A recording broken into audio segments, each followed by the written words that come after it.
बिस्मिल्लाह इन्नल हम्दुलिल्लाह नहमदुहु व नस्तईनुहु व नस्तगफिरुह व नऊज़ु बिल्लाहि मिन शुरूरि अनफुसिना व मिन सय्यिआति अमालिना मन यहदिहिल्लाहु फला मुदिल्ल लहु व मन युद्लिल फला हादिय लहु व अशहदु अल्ला इलाहा इल्लल्लाहु वहदहु ला शरीका लहु व अशहदु अन्ना मुहम्मदन अब्दुहु व रसूलुहु अम्मा बाद फइन्न खैरल हदीस किताबुल्लाह व खैरल हदी हदी मुहम्मदिन सल्लल्लाहु अलैहि वसल्लम व शर्रल उमूरि मुहदसातुहा व कुल्लु मुहदसातिन बिदअह व कुल्लु बिदअतिन दलालाह व कुल्लु दलालातिन फिन्नार।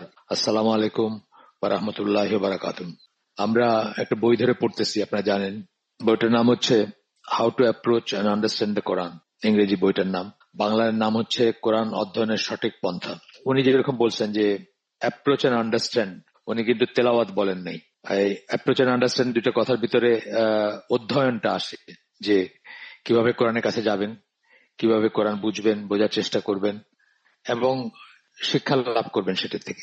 রিসাইটেশন শুধুমাত্র আসে না এখানে। তো আমরা সেভাবে পড়ে যাচ্ছি আলহামদুলিল্লাহ। চেষ্টা করতেছি যে এখান থেকে এবং এখানে এই বইয়ের বাইরের থেকেও নানা রকম রিসোর্স থেকে আপনাদেরকে একটা প্রপার আইডিয়া দেওয়ার চেষ্টা করতেছি যে কোরআন কিভাবে, কোরআনের কাছে যাওয়া উচিত, কিভাবে পড়া উচিত বা অধ্যয়ন করা উচিত, স্টাডি করা উচিত কিভাবে, সেটার চেষ্টা করতেছি আমরা। এখন আমরা বইটার চতুর্থ চ্যাপ্টারে আছি, যেখানে বলা হচ্ছে যে হেডিংটা হচ্ছে এরকম যে পবিত্র কোরআনের গৌণ দিকগুলো মুখ্য মনে করা, লেস ইম্পর্টেন্ট জিনিসগুলোকে বেশি ইম্পর্টেন্ট মনে করা, এবং বর্তমান বিশ্বের অধিকাংশ মুসলিম কি দৃষ্টিতে কোরআনকে দেখেন বা দেখে থাকেন সেটা সম্বন্ধে আলোচনা করা। তো এখানে আমরা আগের 2 দিন পড়ছিলাম, আবার আজকেও একটা শুরুতে একটা আয়াত, এই চ্যাপ্টারটা শুরু করছেন একটা আয়াত দিয়ে। সেই আয়াতটাতে বলতেছেন যে রাসূল বললেন, হে আমার প্রভু, আমার জনগণ এই কোরআনকে এক মাহজুর বস্তু কাকে বলে, ব্র্যাকেটে, যা এড়িয়ে চলা হয় বা অবজ্ঞা করা হয়। আয়াতে আল্লাহ রসুলের ভাষ্যটা বলতেছেন। রসুল বললেন, হে আমার প্রভু, আমার জনগণ এই কোরআনকে এক মাহজুর বস্তু হিসাবে গ্রহণ করেছে। সূরা ফুরকানের 30 নম্বর আয়াত। আয়াতের ফলো আপে হাফিজ ইবনুল কাইয়িম উনি 5টা পয়েন্ট দিয়েছিলেন। এটা আমি গতদিন রিপিট করছি, আবার রিপিট করবো আজকেও, ইম্পর্টেন্ট সেই জন্য। তো এই 5টা পয়েন্টে উনি বলতেছেন যে এই যে মাহজুর বা অবজ্ঞা করা হয় কিভাবে, সেটা 5 ধরনের অবজ্ঞা, 5 ধরনের বলতেছেন। প্রথমত বলতেছেন কোরআন তেলাওয়াত না করা, অল টুগেদার তেলাওয়াত না করা, না পড়া, এতে বিশ্বাস না করা, প্রথম পয়েন্টে আসতেছে। এর প্রতি মনোযোগ না দেওয়া অথবা এর প্রতি আকর্ষণ বোধ না করা। এই সবকটাই আপনার কাছে পরিচিত লাগে না? এই যে আমাদের ভিতরে আমাদের আত্মীয় স্বজন, ভাই বোন, নিকট আত্মীয় বা আমরা নিজেরাও অনেকে আছি, হয়তো এর একটা বা একাধিকটা আমাদের ভিতরে আছে। এরপরে বলতেছেন 2 নম্বর পয়েন্ট, পবিত্র কোরআন যা কিছুকে হালাল অথবা হারাম বলে ঘোষণা করে, যে কোনো কিছু যেটাকে হালাল বলছে সেটাকে হালাল মনে না করা। যেমন একজন পুরুষ 4টা বিয়ে করতে পারেন, সেটাকে গর্হিত অপরাধ মনে করা। অনেকেই মনে করেন, পুরুষরাও মনে করেন, মহিলারাও মনে করেন, এবং মহিলারা বেশি মনে করেন, পুরুষরাও মনে করেন। সো মাচ সো দ্যাট যে আমরা আমাদের দেশে একটা টাবু হয়ে গেছে। এটা নিয়ে আলোচনা করাটা একটা বেয়াদবি, এটা নিয়ে আলোচনা করাটা একটা বেয়াদবি বা শিষ্টাচার বিবর্জিত ধরা হয়। অথচ একজন সাহাবী খুঁজে পাওয়া বোধহয় কঠিন হবে যিনি একাধিক বিয়ে করেন নাই বা একত্রে একাধিক ওয়াইফ ছিল না, যার ডিফিকাল্ট হবে। নাই তা বলতেছে না, বাট ডিফিকাল্ট হবে। এটা হচ্ছে যে হালালকে হারাম মনে করা। আস্তে আস্তে বাংলাদেশে পায়তারা চলতেছে যে কোরবানিকে কিভাবে ব্যান করা যায়। কোরবানি অনেক নিষ্ঠুর জিনিস, অনেক অপচয় হয়, অনেক রাস্তাঘাট অনেক নোংরা হয়, রক্ত প্রবাহিত হয়, মানুষের নিষ্ঠুরতা আসে। খ্রিস্টানরা একটা বই বাইর করে ফেলছে, নাম দেখলে বুঝবেন না আপনি, কালো কাভারের বই। আমি নাম, কালো রঙের কাভারের উপরে কি সব আছে, রং চঙা কিছু আছে, আমার নামটা মনে পড়তেছে না, বাট খ্রিস্টানরা বাইর করছে এটা। এবং আপনি হয়তো নাম দেখে রেডিলি নাও বুঝতে পারেন যে খ্রিস্টানরা বাইর করছে বাংলাদেশে, বাংলা ভাষায়। এটা হচ্ছে হালালকে হারাম মনে করা। আর হারামকে হালাল তো আমরা দেখতেই পাচ্ছি, সুদ, ঘুষ, ফাইসা, সিনেমা, নাটক, গান, প্রস্টিটিউশন, যা কিছু বলতে পারেন, অন এন্ড অন বলতে পারেন, সেগুলোকে আমরা হারামকে হালাল মনে করে নিচ্ছি। হালালকে যেরকম হারাম করছি, হারামকে আমরা হালাল করে নিচ্ছি। বোধ দুটাই। কোরআন যেগুলোকে বলে, কোরআন যেসব বলে সেগুলোকে আমরা করে নিচ্ছি। সেসব বিধিনিষেধের প্রতি সম্মান প্রদর্শন না করা, আমরা থোড়াই কেয়ার করি এইসব। আমাদের বাংলাদেশের কথা বলতেছে, অন্য দেশের কথা বাদই দিলাম। যদিও বা কেউ নিয়মিত কোরআন তেলাওয়াত করে এবং সেটাতে বিশ্বাসও করে, কোরআন তেলাওয়াত করতেছেন এবং বিশ্বাসও করতেছেন, কিন্তু এগুলোকে আমরা ডাল ভাত মনে করেন। যেটা আমি মাঝে মাঝে বলি যে রাস্তা দিয়ে যখন আমরা যাই, একটা বিলবোর্ড বা একটা সিনেমার পোস্টার দেখে কি আমাদের আসলে অস্বস্তি লাগে? অস্বস্তি বলে কোন সেন্সে, খারাপ লাগে নাকি? জিনিসটা যে হারাম আমরা রিয়েলাইজ করি কি আমাদের মনে কষ্ট হয় বা ঘৃণা হয়? হয় না তো। আমরা we are so used to it আর কি। একটা বিলবোর্ড, কত কত আজে বাজে বিলবোর্ড। একসময় আমাদের পোলাপানরা প্রোটেস্ট করছিল ঢাকায়, কিছু আপত্তিকর বিলবোর্ড ছিল। তো তারা নানা রকম যুক্তি দেখেছে, মানে ঈদের সিজন তারপরে নামায় ফেলবো, মানে এই ধরনের যুক্তি আর কি। যাই হোক, 3 নম্বর পয়েন্ট বলতেছেন হাফিজ ইবনুল কাইম, দিনের মূল ও আনুষঙ্গিক সকল বিষয়ে পবিত্র কোরআনকে চূড়ান্ত ফয়সালাকারী হিসাবে না মানা। মূল এবং আনুষঙ্গিক, মূল মানে তো মূলই মানে বেসিক বা সেন্ট্রাল যেগুলা বা পিভোটাল যেগুলা, সবচেয়ে ইম্পর্টেন্ট যেগুলা সেগুলা, এবং আনুষঙ্গিক মানে অ্যান্সিলারি বা অ্যাসোসিয়েটেড যে ব্যাপারগুলা বা অক্সিলারি যে ব্যাপারগুলা সেগুলোর কথা বলতেছেন। সকল বিষয় পবিত্র কোরআনকে চূড়ান্ত ফয়সালাকারী হিসেবে না মানা, কোরআনের কথাটাই যে ফাইনাল এটা না মানা। তারপরে আমাদের অপিনিয়ন থাকে, আমরা ডিপেন্ডস বলি, মানে পশ্চিমা কাফেররা আমাদেরকে শিখেছে how to talk, how to argue. সেখানে আর কি যে কোনো একটা সিরিয়াস ব্যাপার আমি বললাম আপনাকে বা যে কাউকে, আপনি বললেন depends how you look at it, সাথে সাথে কিন্তু জিনিসটা ডাইলুটেড হয়ে গেল, জিনিসটা মানে লাইট হয়ে গেল। এই প্রসেসটাকে বলে ডিকনস্ট্রাকশন। কোন একটা জিনিসকে পরস্পর বিরুদ্ধে যুক্তি দিয়ে বা কথার মারপেচ দিয়ে আপনার করে ফেলা, মানে গুরুত্বহীন করে ফেলা আর কি। তো এটা আমরা করে থাকি। 4 নম্বর হচ্ছে এর অর্থ নিয়ে গভীরভাবে চিন্তা না করা, তাদাব্বুর তাফাক্কার যেগুলো বলছে, কন্টেমপ্লেট করা, পন্ডার করা, সেটা না করা, তা বুঝতে ব্যর্থ হওয়া এবং আল্লাহ কোরআনের পাঠকের কাছ থেকে কি ধরনের কার্যকলাপ দাবি করেন তা জানতে ব্যর্থ হওয়া। 5 নম্বর হচ্ছে অন্তরের রোগসমূহ নিরাময়ে আমরা বলছি যে প্রধান দুইটা হচ্ছে শাহাওয়াত এবং শুবহাত। শাহাওয়াত হচ্ছে কামনা বাসনা রিপুর তাড়না যেগুলা, আর শুবহাত হচ্ছে সন্দেহ, সংশয়, সন্দেহ, স্কেপটিসিজম, অ্যাগনোস্টিসিজম ইত্যাদি। অন্তরের রোগসমূহ নিরাময়ে পবিত্র কোরআনকে ব্যবহার না করে অন্যান্য উৎসের কাছে রোগ নিরাময়ের প্রত্যাশায় ছুটে যাওয়া। অন্যান্য উৎসের কাছে মানুষে এখন ধ্যান করে, কোয়ান্টাম ফাউন্ডেশনে ভর্তি হয়, ওই রবিশঙ্করের প্রাণায়াম, কি সব আছে, সব হিন্দু কাফের, মুশরিক, ফুল কাফের, হাফ কাফেরদের শরণাপন্ন হওয়া। অথচ কোরআনের ভিতর যে রোগসমূহের ছিল, আপনার নিরাময়ের ব্যবস্থা ছিল, সেটা রিয়েলাইজ না করা অথবা সেটার কাছে না যাওয়া বা সেটাকে একটা উপায় হিসেবে গ্রহণ না করা, এগুলো ছিল হাফিজ ইবনুল কাইমের। আমরা আগে পড়ছি, আবার থার্ড টাইম পড়লাম আমি, মানে আরেকবার পড়ে শোনাইলাম, বিকজ এটা রিলেটেড আর কি ব্যাপারটা। তো আমরা শেষ করছিলাম গতদিন যে সাব হেডিং, সেটা ছিল কোরআনকে কেবলই শিফা হিসাবে বা শারীরিক অসুখ সারাতে ব্যবহার করা। শুধু শারীরিক অসুখ কিছু দোয়া আছে, সেগুলা পড়ে ধরেন রুকিয়া করা অথবা সেগুলা দিয়ে অসুখ সারানোর চেষ্টা করা, বা শারীরিক অসুখ অথবা শারীরিক অসুখেরও আছে, ট্রিটমেন্ট আছে কোরআনে, সেগুলোর জন্য কেবল তার কাছে যাওয়া। মানে কোরআনের কাছে যাওয়ার উদ্দেশ্য তো সেটা না। আমরা আগে বলছি, বারবার বলতেছি, কোরআন হচ্ছে আপনি কিভাবে জীবনযাপন করবেন, জীবন ধারণ করবেন, সেটার জন্য একটা দিক নির্দেশনা অথবা একটা ইনস্ট্রাকশন ম্যানুয়াল বলি। মানুষকে যদি আমরা আল্লাহর একটা ক্রিয়েটেড প্রোডাক্ট হিসাবে দেখি, আল্লাহ সৃষ্টিকর্তা, আল্লাহ আমাদের খালিক, আমরা মাখলুক, সেই হিসাবে যদি দেখি, তাহলে আমাদেরকে সৃষ্টি করার পরে উনি আমাদের জন্য একটা ইনস্ট্রাকশন ম্যানুয়াল দিয়ে দিচ্ছেন সাথে, যেন আমরা কিছু আমাদের ভালো, কিছু আমাদের মঙ্গল, আমাদের রানিং এন্ড মেনটেনেন্স যেটাকে বলে, প্রপার রানিং এন্ড মেনটেনেন্স এর জন্য, যেমন ফ্রিজের, টেলিভিশনের বা ওয়াশিং মেশিন বা ডিশওয়াশারের ইনস্ট্রাকশন ম্যানুয়াল থাকে, সেই রকম মানুষের জন্য এটা ইনস্ট্রাকশন ম্যানুয়াল। এখানে কিভাবে মানুষ ভালোভাবে চলবে, কিভাবে নিজের যত্ন নিবে, কি করলে মানুষ বিপদ থেকে বেঁচে থাকবে, অথবা কি করলে অ্যাক্সিডেন্ট থেকে, মানে মেশিনারিজ এর ব্যাপারে যেটা আর কি, যে কি করলে মেশিনারি মানে ডিফেক্টিভ হইতে পারে বা ব্রেকডাউন ঘটতে পারে, আবার কি যত্ন নিলে লংজিভিটি বা ভালো থাকবে এই মেশিনারি, সেইরকম বা ইকুইপমেন্ট, সেইরকম যেরকম ইনস্ট্রাকশন ম্যানুয়াল থাকে, মানুষের বেলা এক্স্যাক্টলি তাই প্রযোজ্য আর কি করলে মানুষ ভালো থাকবে, কি করলে মানুষ ধ্বংস হবে না, ইত্যাদি ইত্যাদি ব্যাপারগুলো আছে কোরআনে। সেটা হচ্ছে মেইন উদ্দেশ্য। যাই হোক, এখানে আমরা লাস্ট যে আয়াতটা পড়ছিলাম, সেটা হচ্ছে যারা বিশ্বাস করে এটা তাদের জন্য এক পথ নির্দেশক এবং শিফা। এটা ছিল সূরা ফুসসিলাত 41 নম্বর সূরা, আমাদের দেশে এটাকে হামিম সাজদা বলা হয়, সেটা 44 নম্বর আয়াত। তো এরপর বলতেছেন যে এসব আয়াতে শারীরিক রোগের আরোগ্যের কথা বলা হয়েছে নাকি আধ্যাত্মিক রোগ মুক্তির কথা বলা হয়েছে তা নিয়ে আলোচনার অবকাশ রয়েছে। কিন্তু কোরআন শারীরিক এবং আত্মিক দুই ধরনের রোগের বেলায় শিফা, এটা আমরা হাদিস থেকে পাই, হাদিস থেকে জানি। একটা হাদিস কোট করবেন এখানে, আবু সাঈদ আল খুদরির বর্ণনায় আছে যে রাসূল সাল্লাল্লাহু আলাইহি ওয়াসাল্লাম, রাসূলের কিছু সাহাবী এমন এক আরব গোত্রের সদস্য ছিলেন যারা তাদের প্রতি অতিথি পরায়ণ হতে নারাজ ছিলেন। আরবরা সাধারণত খুব অতিথি পরায়ণ, তারা আর মানে তাদের জাহেলি যুগেও তাদের কিছু গুণ ছিল, সেই গুণগুলোর ভিতর এইটা একটা, যে তারা মানে অতিথিদের প্রতি খুবই ছিল, এবং প্রোটেকশন, যেটা মানে কোনো ওয়েফেয়ারার অথবা রাস্তার মানুষ যদি তাদের কাছে প্রোটেকশন চাইতো, সে হয়তো মুসাফির, তারা তাকে প্রোটেক্ট করতো। এবং জান দিয়ে প্রোটেক্ট করতো, এসব ছিল তাদের ভিতরে। তো যাই হোক, ওই গোত্রটা তেমন একটা এন্টারটেইন করে নাই আর কি সাহাবীদেরকে। তারা যখন সেই গোত্রের মাঝে অবস্থান করছিলেন তখন সেই গোত্রের প্রধানকে সাপে কামড়েছিল অথবা বৃশ্চিক দংশন করেছিল, মানে বিষাক্ত কিছু কামড়াইছিল। সাপও হইতে পারে, স্করপিয়ন যেটাকে আমরা বলি বৃশ্চিক, সেটা হইতে পারে। এবং তারা সাহাবীদের জিজ্ঞেস করলো, তখন সাহাবী মানে ওই গোত্র, সেই গোত্র বোঝা যাচ্ছে যে তারা তার মানে কিছু সাহাবী সেই গোত্রের মুসলিম, কিন্তু বাকিরা হয়তো মুসলিম না বা তারা ইসলাম সম্বন্ধে অত জানে না। তারা জিজ্ঞেস করছে ইসেকে, যখন যখন তাদের গোত্রপতিকে বিষাক্ত কিছুতে কামড়াইছে তখন জিজ্ঞেস করছে, তোমাদের সাথে কি কোনো ওষুধ আছে? তারা একটা গেস করছে যে এরা যেহেতু একটা ফলো করে, একটা দিন ফলো করে বা মানে খুব সিরিয়াসলি সবকিছু করে, সুতরাং থাকতেও পারে তাদের কাছে। তোমাদের কাছে কি কোনো ওষুধ আছে? অথবা তোমাদের সাথে এমন কেউ আছে যে ঝাড়ফুঁক করতে পারে?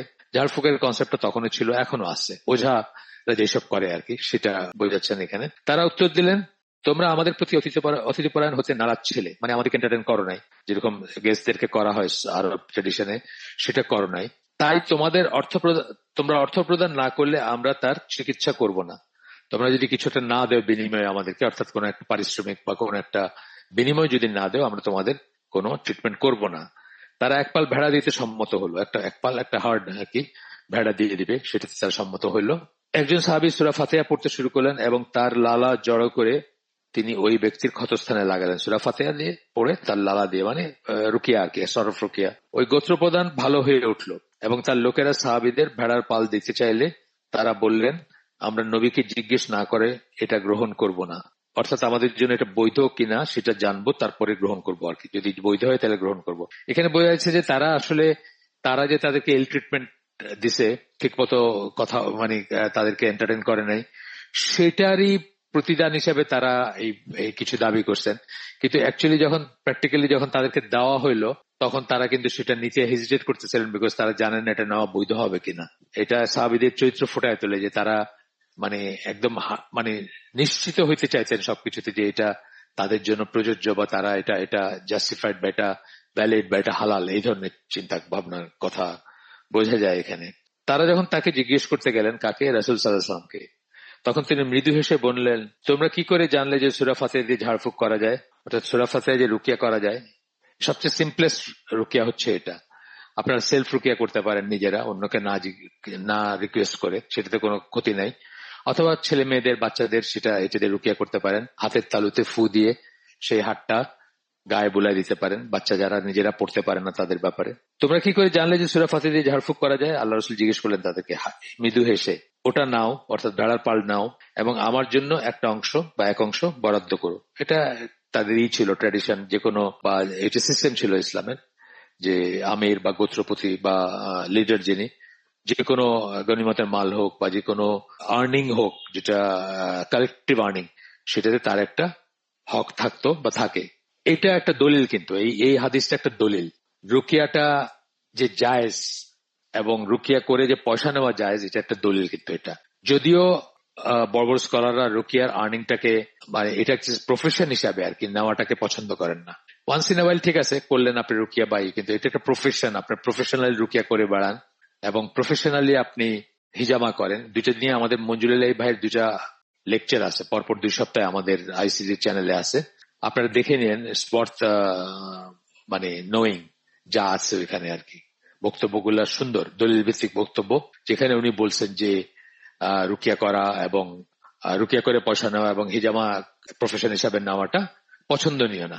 2টা পর্ব আছে, দেখেন আপনারা, ইসে এই যে আমাদের আইসিডি চ্যানেলে আইসিডি লেকচারস ওখানে লাগানো আছে। এটা গেল একটা। তাহলে আমরা এখানে কি জানলাম? যে ফিজিক্যাল এলমেন্ট অথবা ফিজিক্যাল ইলনেস সেটারও হয় কোরআনের আয়াত দিয়ে বা সূরা দিয়ে বা কোরআনের আয়াত পড়ে, সেটাতেও হয়। আর আত্মিকিত হয়। এবং আরেকটা কি জানলাম? যে মানে রুকিয়া করে পয়সা নেওয়াটাও জায়েজ। উত্তম না হইতে পারে কিন্তু জায়েজ। উত্তম না হওয়ার বললাম কি, যখন আপনি এটাকে প্রফেশন হিসাবে নেবেন, সেই হিসাবে মানে এটাই আপনার প্রফেশন, এটা দিয়ে আপনি খান বা এটা দিয়ে আপনি জীবিকা নির্বাহ করেন, সেটা আর কি। কিন্তু একমাত্র এই কারণে কেউ কোরআন ব্যবহার করে, যদি করে কেউ, এটা কি হইতে পারে নাকি যে এই কারণে কোরআনের কাছে যাবে? এরকম আছে কিন্তু মানুষ যারা ঝাড়ফুঁক করে খায় বা ঝাড়ফুঁক করে এই করে, তারা শুধু এটা করে এটাই শিখে কোরআনের কাছ থেকে এবং এটাই করে বেড়ায়। আছে, মানুষ আছে এরকম। এবং শুধু তা না, এটাকে টুইস্ট করে বা এটা নিয়ে অনেক রকম সেমি কুফরি, সেমি কোরআন নিয়ে অনেক কিছু আছে না, অনেক রকম তন্ত্রমন্ত্র করে মানুষ, যার যার অনেক কিছুই না জায়েজ বা অনেক কিছু একদম হারাম পর্যায়ে বা কুফর পর্যায়ে। যেমন একটা শুনছি আমি, মানে এটা ওয়েল এস্টাবলিশড একটা এই কথা যে উল্টা করে আয়াতগুলা পড়া, উল্টা সাইড থেকে পড়া, নজবিল্লাহ, মানে এটা স্যাটানিক একটা ব্যাপার। তাহলে নাকি মানুষকে বান মারা যায় বা মানুষের অনিষ্ট করা যায় বা কি কি সব করা যায়। অথবা কোরআনকে এই আটরশির পীর সম্বন্ধে শুনছি আমি, আমি কনফার্ম করতে পারবো না, বাট এটা শুনছি আমি যে তার টয়লেটের নিচে নাকি কোরআন ছিল। মানে যারা জিন কালচার করে তারা নাকি এরকম করে। আর আমরা এই ঢাকায় আমাদের এক দিনী ভাই আছেন, ওনার শ্বশুর ছিলেন পীর, নুরা পাগলা নাকি ন্যাংটা পীর এরকম কি একটা নাম ছিল। ওই ইসের দিকে থাকতেন, এই যে বনশ্রীর ওই দিকে কোথাও। কিন্তু ওনার মেয়ে, মানে আমাদের সেই দিনী ভাইয়ের ওয়াইফ, একেবারে মানে সহি আকিদা সহি মানহাজের মহিলা ছিলেন। আর তো ওনাদের ওই ভাইটা যে তার খুব ক্লোজ ছিলেন এয়ারফোর্সের একজন অফিসার, যার র্যাবের সাথে খুব ভালো সম্পর্ক ছিল। তো ওই ভদ্রলোক মরার পরে ওই যে সকল ন্যাংটা পীর বা নুরা পাগলা নাকি জানি নাম ছিল, ওই বনশ্রীর ওইদিকে, উনি মারা যাওয়ার পরে ওই র্যাব দিয়ে তার মৃতদেহটা নিয়ে আজিমপুরে সমাহিত করা হয়েছে, যেন এখানে একটা মাজার গড়ে না ওঠে, তা নাহলে ওইখানে একটা মাজার হয়ে যেত।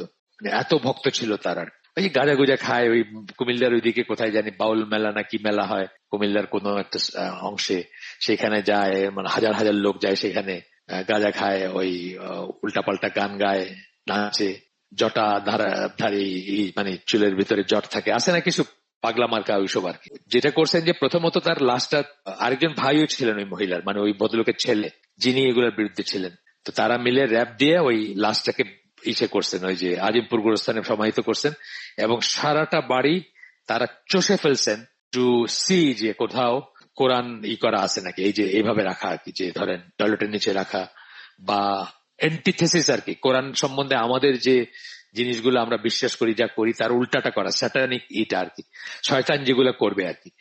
আপনারা হয়তো কেউ কেউ জানেন যে সৌদি আরবে কিন্তু শয়তান পূজারী আছে, কিন্তু সৌদি আরবে কিন্তু ব্ল্যাক ম্যাজিক করে, উইচ ক্রাফটের মানুষ আছে কিন্তু, এবং তাদের তো মৃত্যুদণ্ড হয় সৌদি আরবে ধরা পড়লে আর কি। তো ওইখানেও নাকি ওই আপনার ওই সিওয়েজে বা ইসে কোরআনের কপি পাওয়া যায়। এটা হচ্ছে যে যারা ওইসব কাজগুলো করে তারা অ্যান্টি গড এলিমেন্ট, এবং ওইভাবে তারা এটা করে সেখান থেকে তারা মানে তাদের হাসিল করতে চায়, তাদের স্যাটানিক পাওয়ার হাসিল করতে চায়। শয়তানের তো জানেনি, শয়তান আপনার জন্য, শয়তান বা জিন আপনার জন্য অনেক কিছু করবে, কিন্তু প্রাথমিক শর্ত হচ্ছে আপনি আপনার ইমানটা নষ্ট করবেন, তবে করবে আপনার জন্য। এই জন্য জিন কালচারটা অনেক মানে মানে জেনারেল লেভেল আর কি, মানে সাধারণভাবে নিষিদ্ধ। ভালো জিনই হইলেও, ভালো জিনও যদি হয়, অনেকে বলেন যে মুমিন জিন আছে তাদের সাথে, সেটাও নিষিদ্ধ, সেটাও স্কলাররা ঠিক মনে করেন না। কারণ ভালো যে ভালো না খারাপ আপনি কি দিয়ে জাজ করবেন? সে তো 1000টা মিথ্যা কথা বলবে আপনার সাথে, একটা সত্যি দিয়ে আপনাকে ইমপ্রেস করবে, তারপরে 1000টা মিথ্যা কথা বলবে আপনাকে, এবং আপনাকে অনেক কিছু দিবে, সে দেওয়ার প্রমিস করবে এবং দিবেও হয়তো, কিন্তু বিনিময়ে প্রথমেই আপনার ইমানটা নষ্ট করবে। সুতরাং যারা জিন কালচার করে, দেখতে যতই পায়াস হোক তারা, বা দেখতে যতই ইমপ্রেসিভ হোক, কখনোই এগুলোর কাছে যাবেন না, কৌতূহল বশত যাবেন না, কোনো কাজ হাসিল করতেও যাবেন না। আর যদি রুকিয়ার কোনো দরকার হয়, সহিশুদ্ধ আকিদার কারা আছেন, কারা রুকিয়া করেন, তাদের খোঁজ করবেন, জেনে শুনে তাদের কাছে যাবেন। তারপরেও তাদেরকে অবজার্ভ করবেন যে তারা সত্যিই কি সহিশুদ্ধ ইসের কিনা। একজন আহলে হাদিসের একজন আলেম আছেন, উনি মাদ্রাসার টিচার ঢাকায়, ভালো মানুষ, সিলেটে, আমার দেশি। তো উনাকে আমি সিলেটে এক জায়গায় পাঠাইছিলাম, উনি যে সিলেটে যাওয়া আসা করেন, উনি ছেড়ে দিচ্ছেন এখন ওইসব জিনিস ছেড়ে দিচ্ছেন, আমাকে বলছেন, একদিন কথা হয়েছে আমার সাথে পরে। তো উনি, আমি তো জানতাম উনি সহিশুদ্ধই করেন এবং সবাই জানতেন তাই, বা উনি নিজেও জানতেন তাই, উনি নিজে বুঝতেন না যে উনি কি করতেছেন। তো উনি যে এই করতে গেছেন, যে বাড়িতে গেছেন, সেই বাড়ির মেয়েরা আমাকে পরে বললেন, আমার আত্মীয় হয়, যে উনি গিয়ে ওখানে ওই মায়ের নাম জিজ্ঞেস করছেন, ইসেকে, রোগী যে মানে যাকে রুকিয়া করবেন তাকে মায়ের নাম জিজ্ঞেস করছেন। তো তখন আমি শুনলাম যে মায়ের নাম জিজ্ঞেস করাটা নাকি হচ্ছে একটা আলামত, যারা জিন কালচার করে তারা এইভাবে আগায়। যে কোনো মানুষ যে বেদাতি অথবা যার ভিতরে মিক্সড আছে, বা যারা জিনের সাথে জিনের মাধ্যমে ট্রিটমেন্ট করতে চায়, তারা নাকি কোন একজন মহিলা বা পুরুষ যার কাছে যাবে, যার করতে গেছে আর কি, যাকে রুকিয়া করতে বা যার ট্রিটমেন্ট করতে গেছে, তাকে মায়ের নাম জিজ্ঞেস করবে। এটা নাকি একটা ইন্ডেক্স। যাই হোক, আমি একটু সরে গেলাম, জাস্ট প্রসঙ্গ তো আসলো, আপনাদেরকে কিছু সাবধান বানিয়ে দিলাম, আর কিছু জিনিস শেয়ার করলাম।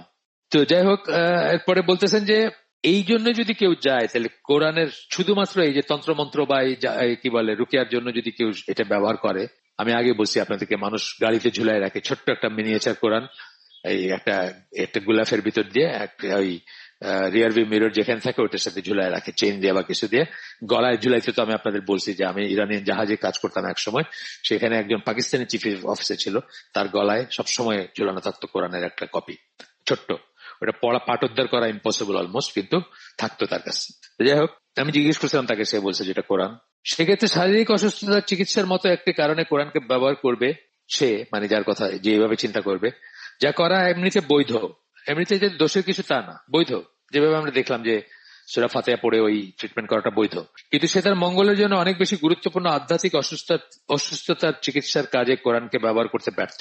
শারীরিক সে করতেছে, কিন্তু কোরআন যে আপনার জন্য, আপনার অন্তর বা আপনার হৃদয় বা আপনার কল্প, এটার যে প্রাণ, কোরআনবিহীন কল্প যে মৃত, সেই কাজে সে ব্যবহার করতে পারলো না আর কি। এখানে সূরা ইউনূসের 57 নম্বর আয়াত কোট করতেছেন, হে মানবকুল, তোমাদের কাছে তোমাদের প্রভুর কাছ থেকে এক সতর্কবাণী ও তোমাদের অন্তরের অসুস্থতার নিরাময় এসেছে। আল্লাহ কিন্তু স্ট্রেস করছেন অন্তরের অসুস্থতার কথাই মেইনলি। অনেক জায়গায় পাবো আমরা এটা, অন্তরের অসুস্থতার কথা স্ট্রেস করছেন আল্লাহ। আর যারা বিশ্বাস করে তাদের জন্য এটা হচ্ছে পথ নির্দেশনা ও রাহমাত। পথ নির্দেশনা আপনি জানেন, হুদা বলি আমরা যেটাকে, আর রাহমাত তো রাহমাতি, এই আর কি। সূরা ইউনূসের 57 নম্বর আয়াত। এখানে একজন স্কলার ইবনে বাদিস, ওনার আছে আপনার, ওনার তাফসির আছে, নিজস্ব তাফসির কারণী। উনি বলেন, এই আয়াতের উপর কমেন্ট করতে গিয়ে বলেন, যেটা কথা আমরা পড়লাম, আমরা হুবহু পড়বো, এটা একটু বড় হবে, ধৈর্য ধরবেন আপনারা ইনশাল্লাহ। উনি বলেন, সূরা ইউনূসের এই আয়াতে কোরআনকে অন্তরের চিকিৎসা বলে নির্দিষ্ট করে বলা হয়েছে। অন্তরের চিকিৎসাটা স্ট্রেস করা হয়েছে এখানে। অন্তর হচ্ছে সেই স্থান যেখানে বিশ্বাস সংরক্ষিত হয়। আমরা অন্যান্য আলোচনায় পড়ছি অন্তরের কাজ নিয়ে আমরা পড়াশোনা করছি, অন্তরের কথা নিয়ে আমরা বলছি, অন্তরের কাজ, অন্তরের কথা, এগুলো নিয়ে ঈমানের ডেফিনিশন আমরা পড়ছি। তো সেখানে বলতেছেন যে অন্তর হচ্ছে সেই স্থান যেখানে বিশ্বাস সংরক্ষিত হয়, কেননা সেটাই হচ্ছে কোরআনের প্রধান লক্ষ্য এবং সেটাই হচ্ছে অন্যান্য দিকগুলোর ভিত্তি। মানে অন্তরটা ঠিক হইলে, কল্পটা ঠিক হইলে, তাহলে বাকি সবকিছু ঠিক থাকবে, তাই না? কারণ আমরা আগেই বলছি যে প্রত্যেকটা মানুষের কাজ হচ্ছে তার বিশ্বাস অনুযায়ী সে কাজ করে। যত আমল করে মানুষ, ছোট থেকে ছোট, বড় থেকে বড়, দিনের আমল করুক অথবা নর্মাল ডে টু ডে লাইফে যেসব কাজ করে, সেগুলোও কিন্তু তার বিশ্বাসের উপর ভিত্তি করে সে করে। প্রত্যেকটা মানুষ তার বিশ্বাস অনুযায়ী কাজ করে। এটা এই জন্য যে যদি খারাপ বিশ্বাস ও সন্দেহগুলোকে অন্তর থেকে দূর করা যায় এবং সত্যে বিশ্বাস স্থাপন করা হয় ও নিশ্চয়তা ধরে রাখা হয়, তখন আত্মা পরিশুদ্ধ হয়ে যায়। তার মানে কি, হেরেসি যেটাকে বলি, বিদাত বলি, খারাপ মানে ভুল ধারণা, কুফরি ধারণা, শিরকি ধারণা, বিদাতি ধারণা অথবা সন্দেহ, সেগুলো যদি দূর করতে পারেন তাহলে আপনার অন্তর পরিশুদ্ধ হবে। সেগুলো দূর করার উপায় কি?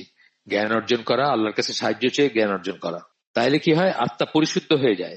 ব্যক্তিগত পর্যায়ে এবং সামাজিক পর্যায়ে মানুষের ব্যবহার শুদ্ধ হয়ে যায়। মানুষের ব্যবহার তখন সঠিক হয়, প্রপার প্লেসে, প্রপার জায়গায় আসে, এবং তারা তখন পূর্ণতার দিকে ধাপে ধাপে এগিয়ে যায়। পূর্ণতার দিকে মানে পারফেকশনের দিকে আগায় যায়। আমরা বলছি যে একজন মুসলিমের বা ইসলামের অনুসারী যারা, তাদের জীবনের 3টা ধাপ আছে, মর্যাদার ধাপ 3টা: মুসলিম, মুমিন, মুহসিন। আমরা আগে বলছি, বারবার বলছি, আবারও বলতেছি। মুসলিম হচ্ছে ইন্টারমিডিয়েট পড়া, ইন্টারমিডিয়েট পাস বলি না আমরা, ওইরকম হলে মুসলিম।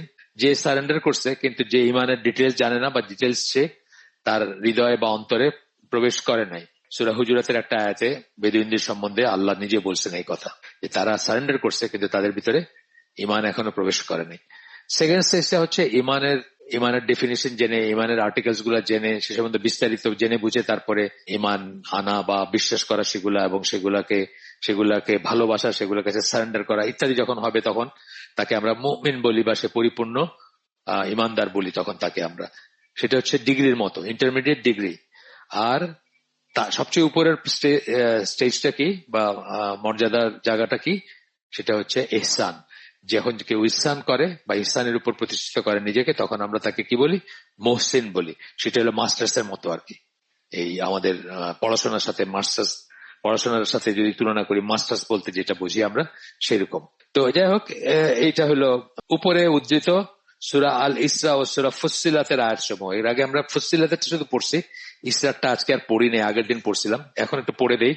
আমরা ধাপে ধাপে কোরআনের অংশ নাজিল করেছি যা বিশ্বাসীদের জন্য আরোগ্য, রহমত। সূরা ইসরার 82 নম্বর আয়াত। জুলুমকারীদের জন্য তা কেবল ক্ষতির পর ক্ষতি, মানে কোরআন জুলুমকারীদের জন্য খালি ক্ষতি বয়ে আনবে, ক্ষতির পর ক্ষতি বয়ে আনবে। আর যারা বিশ্বাসী তাদের জন্য কি আরোগ্য এবং রহমত। আরোগ্য মানে শিফা, আমরা যেটাকে শিফা বলি, এবং রহমত। আল্লাহ শিফা কথাটা ইউজ করছেন, এবং রহমত। আচ্ছা, আমরা আবার বাদিসের ইসে ফিরে আসি, শেষ হয় না এটা। ইবনে বাদিস তার লেখায় ফিরে আসি। তো বলতেছেন উপরে উদ্ধৃত সূরা আল ইসরা ও সূরা ফুসসিলাত, এই জন্য আমি আবার একটু ফিরে গিয়ে সূরা ইসরার ওই গতদিন পড়া আয়াতটা আবার পড়লাম। ফুসসিলাতের আয়াতসমূহে যেমন ইঙ্গিত করা হয়েছে যে কোরআন দুষ্ট চরিত্রের জন্য এক চিকিৎসা, তার সাথে উপরোক্ত বক্তব্যের কোনো বিরোধ নেই, কেননা চরিত্রের উৎস হচ্ছে বিশ্বাস, আর তাই চরিত্র হচ্ছে বিশ্বাসের স্বাভাবিক পরিণতি। উপরন্ত মানুষের আত্মা ততক্ষণ পর্যন্ত পূর্ণতা প্রাপ্ত হয় না যতক্ষণ না বিশ্বাস ও চরিত্র উভয়ে সুস্থ না হয়। বিশ্বাসের চরিত্র সুস্থ হইতে হইলে আগে বিশ্বাসটা ঠিক হইতে হবে। আগেই বলছি আমরা যে সকল কাজ হচ্ছে বিশ্বাসের অনুপাতে করে মানুষ। আমরা যদি কম্পিউটারের সাথে তুলনা করি তাহলে সফটওয়্যার আর হার্ডওয়্যারের ব্যাপার। সফটওয়্যার যা হবে, অন্তরের বিশ্বাসটা সফটওয়্যারের সাথে যদি আমরা অ্যানালজি দেখি, তাহলে সফটওয়্যার অনুযায়ী আপনি একটা কম্পিউটারের আউটপুট পাবেন। সে কি করতে পারবে, কতটুকু কাজ করতে পারবে, কতটুকু পারফেক্ট কাজ করতে পারবে, ডিপেন্ড করবে তার সফটওয়্যারটা কতটুকু সফিস্টিকেটেড বা কতটুকু পারফেক্ট বা কতটুকু হাইটেক, সেটার উপর ডিপেন্ড করবে। সিমিলারলি একজন মানুষ কতটুকু আমল করতে পারবে, কত ভালো কাজ করতে পারবে, তার চরিত্রটা অ্যাপারেন্টলি বাইরে থেকে যা দেখা যায় সেটা কত সুন্দর হবে, সেটা ডিপেন্ড করবে কিন্তু তার ভিতরটা ঠিক হইলে। ভিতরটা ঠিক হইলে বাইরটা অটোমেটিক্যালি ঠিক হবে, কিন্তু বাইরটা অ্যাপারেন্টলি ঠিক থাকলেও অনেক সময় ভিতর ঠিক না থাকতে পারে। তার কারণ হচ্ছে ভিতরটা তো আল্লাহর ব্যাপার, আল্লাহ ছাড়া কেউ এটা ফ্যাদম করতে পারে না। সত্যি সে করতেছে না, সে মুনাফিক। একজন মুনাফিক কিন্তু পারফেক্টলি দেখাইতে পারে বাইরে যে সে খুব ভালো আমল করতেছে, অথচ তার ভিতরে হয়তো বিশ্বাস নাই, সেটা হইতে পারে। কিন্তু উল্টাটা আবার হবে না। বিশ্বাস যদি শুদ্ধ হয় এবং সঠিক হয় এবং সাউন্ড হয়, তাহলে অবশ্যই তার বাইরে সেটা রিফ্লেকশন আসবে। অনেক সময় ম্যাথমেটিক্সে আমরা দেখি যে ওয়ান ওয়ে একটা জিনিস সত্যি, আদার ওয়ে সত্যি না। তো লজিকেও দেখি আমরা এটা যে একদিকে কথাগুলো সত্যি, all human beings are animal কথাটা সত্যি, but all animals are human being বা হিউম্যান বিংস বা হিউম্যান বিং এই কথাটা সত্যি না, তাই না? সকল মানুষই হচ্ছে জন্তু, কিন্তু সকল জন্তু মানুষ না। মানে দুই দিকে সত্য নয় কথাটা, মানে দুই দিক থেকে সত্য না। এ টু বি ঠিক আছে, সকল মানুষ হচ্ছে জন্তু বা অ্যানিমেল বা প্রাণী, কিন্তু সকল জন্তুই মানুষ না, এরকম আর কি। আচ্ছা, এই ব্যাপারটাও আবার এই বাস্তবতার সাথে কোনো বিরোধ নেই। কোন কোন ক্ষেত্রে কোরআন শারীরিক অসুস্থতার চিকিৎসার কাজেও লাগতে পারে। এটা সত্যি, আমরা তো একনোলেজ করছি যে শারীরিক অসুস্থতার কাজে লাগবে। যেমন সাধারণভাবে চিকিৎসা বা নিরাময়ের কথা বলা হলে তার আওতায় এই দিকটাও আসবে, কিন্তু কোরআনে শিফা বলতে যা বোঝানো হয় তার মূল উদ্দেশ্য সেটা না। কোরআনে যখন শিফা বলা হচ্ছে তখন ফিজিক্যালটা মূল উদ্দেশ্য না, যদিও ফিজিক্যালটা ইনক্লুডেড থাকবে, কিন্তু ফিজিক্যাল শিফা বা ফিজিক্যাল আরোগ্যটা সেটা ইন্টেনশন না বা কোরআনের ইন্টেন্ডেড না, মূল উদ্দেশ্য না সেটা। মূল উদ্দেশ্য হচ্ছে অন্তরের রোগ, সাউন্ড একটা বিলিফ, সেটা হচ্ছে মূল উদ্দেশ্য। আচ্ছা, এরপরে ইবনে বাদিস ব্যাখ্যা করে যান যে অসুস্থতা হয় শারীরিক অথবা আধ্যাত্মিক হবে। একটা শারীরিক বলেন, একটা স্পিরিচুয়াল বলেন। আধ্যাত্মিক বলতে আমরা বাংলায় আধ্যাত্মিক যেটা বলি, ইংরেজি স্পিরিচুয়াল বলি আমরা। আধ্যাত্মিক রোগ হচ্ছে সেগুলো যেগুলো মনের বা আত্মার রোগ। মনের বা আত্মার বলছেন, এটা ঠিক আছে, কিন্তু পরবর্তীতে উনি মন এবং আত্মাকে আলাদা করছেন। এটা আমি ঠিক এগ্রি করি না আর কি, বা আমি মনে করি না যে এটা মানে এটা একটু প্রশ্নবোধক ব্যাপার হয়েছে আর কি, বা এটা নিয়ে প্রশ্ন উঠতে পারে। যাই হোক, আমাদের না, উনি একটা বলছেন সেটা থাক। আধ্যাত্মিক রোগ হচ্ছে সেগুলো যেগুলো মনের বা আত্মার রোগ। মনের সাথে সম্পর্কযুক্ত রোগ হচ্ছে, তিনি বলতেছেন ঔদাসীন্য, মনের সাথে যেগুলো সম্পৃক্ত। উনি দুইটাকে আলাদা করছেন, মন এবং আত্মাকে আলাদা করছেন। ঔদাসীন্য, ভুল ধারণা, আসলে মস্তিষ্কর কথা বলতে চাইছেন বোধহয়, মস্তিষ্ক ব্রেইন বলতে চাইছেন হয়তো, সেখানে ই হয়েছে। যাই হোক, ঔদাসীন্য কোনো কিছু সম্বন্ধে উদাস থাকা, এটা ইসেও হয়, মানে ইচ্ছা করে হয়। ইচ্ছা করে বলতে কি, মানে নেগলিজেন্স থেকে হয়। আবার কারো কারো মানে জিনিসটা শারীরিক একটা অক্ষমতার জন্য হয়। মানে সবার তো কনসেন্ট্রেশন একরকম থাকে না। আপনি দেখবেন আজকাল কিন্তু কনসেন্ট্রেশনে অনেক কথাবার্তা হয়, অনেক মানুষেরই কিন্তু কনসেন্ট্রেশন ধরে রাখতে পারে না, এবং এগুলা ট্রিটমেন্ট করে বা এগুলার জন্য সাইকিয়াট্রিস্ট বা অন্য ইসের কাছে যায়, কনসেন্ট্রেশন থাকে না তার কিছুতে। যাই হোক, এটা ঔদাসীন্য হচ্ছে কনসেন্ট্রেশনের উল্টা জিনিসটা। ভুল ধারণা যেগুলা অন্য খান থেকে পাইছে। ধরেন আপনি ছোটবেলা একটা উপন্যাস পড়ছেন যেটা আপনার খুব ভালো লাগছে, বা একটা গল্প পড়ছেন আপনার খুব ভালো লাগছে, সেখানে একটা কিছু বলছে যেটা অবাস্তব, কিন্তু আপনার কাছে মনে হয় যে ওইটাই ঠিক বা ওইটা আছে। যেমন আমি লিটারালি দেখছি যে বাচ্চারা স্পাইডারম্যানের মতো হইতে চায়। এবং একটা মানে জোক আর কি, এটা মানে রিয়েল লাইফের জোক। একটা বাচ্চাকে বলা হয়েছে যে এই এই জিনিস খেলে তোমার ওই বের হবে, স্পাইডারম্যান যেভাবে ছুড়ে দেয় না আপনার জালের মতো জিনিস, মাকড়সার জালের মতো জিনিস ছুড়ে দিয়ে ওইটা ধরে ধরে এখান থেকে ওইখানে চলে যায়, তার হাতের প্যাড গুলাতে সে লেগে থাকতে পারে। এই জিনিসগুলা গ্রো করবে তোমার, তুমি যদি এই জিনিস খাও। এবং সে সত্যি সত্যি সেটা খাইতে শুরু করছে, আমাদের পরিচিতের ভিতরে সত্যি সত্যি সেটা খাইতে শুরু করছে। এই যে জিনিসটা, এটা কি একটা ভুল ধারণা? কোথা থেকে আসছে? আপনার ইসের থেকে আসছে, একটা বই পড়ে বা একটা উপন্যাস পড়ে বা একটা গল্প পড়ে বা একটা কার্টুন দেখে আসছে তার। তো এইটা গেল ভুল ধারণা। এটা হলো ভুল ধারণার ভিতরে আসবে সভ্যতা ও পূর্বপুরুষের অন্ধ অনুকরণ। সভ্যতা এক একটা সভ্যতা এক একটা জিনিস থাকে, যেমন নবান্ন ধরেন, বাংলাদেশে মানুষের নবান্ন একটা জিনিস, কথার কথা। এই নবান্ন তার ইসলাম থেকে আসে নাই, নবান্ন আসছে কোথায়? এতদ অঞ্চলে যখন ধান ঘরে উঠতো, মানুষ তখন পিঠা টিঠা খাইতো বা একটু নিজেরা একটু খাওয়া দাওয়ার আয়োজন করতো, সবাই সামষ্টিক ভাবে খাওয়া দাওয়া করতো।